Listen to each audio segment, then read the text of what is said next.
Victoria Charlton, a Mexican influencer, said it best when she said, "Mostly we enroll high school dropouts or kids severely lacking in job or life skills. These are the kids for whom no child left behind came too late." High school dropouts aren't something to be proud of. Many kids nowadays are dropping out of high school without any problem. Dropping out of high school can affect our future because as we develop later in the future, we probably might not be able to get any type of job without the proper education. Society today needs to learn that it's not just a problem to mess or play around with education.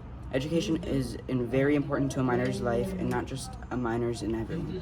No matter how old you are, you need to make sure that are getting to a proper education for your age. As a culture, we must learn to educate society about this topic. We need to show people the seriousness of this. And if the numbers of high school dropouts decrease, it's a better opportunity for the future generation to be able to afford themselves.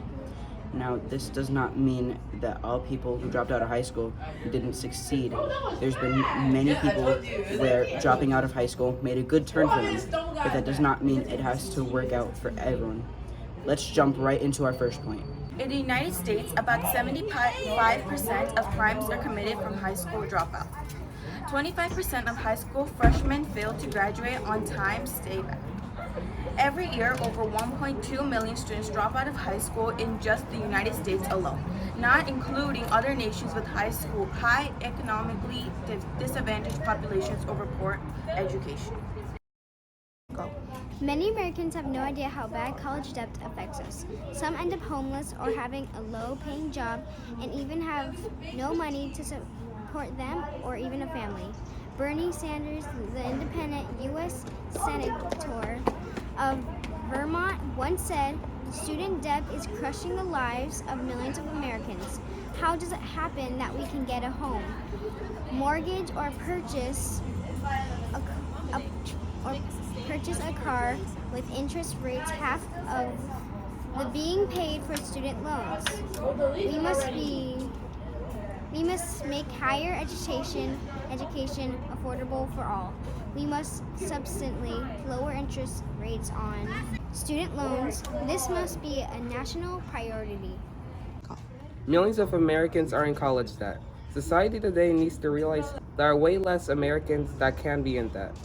As a culture, we must save out or apply for scholarships.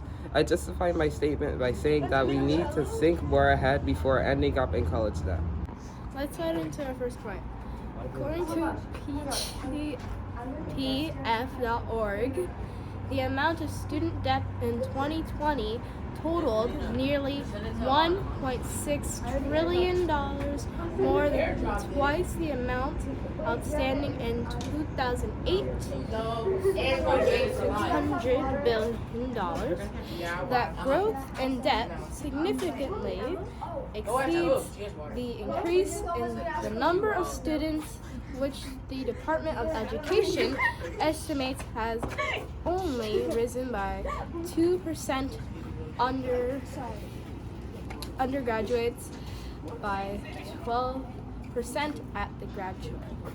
Secondarily, the organization also states that 1 in 5 college loan borrowers, approximately 8 million Americans, are mired in student loan default scenarios, and millions more of them are giving major problems paying back the loans.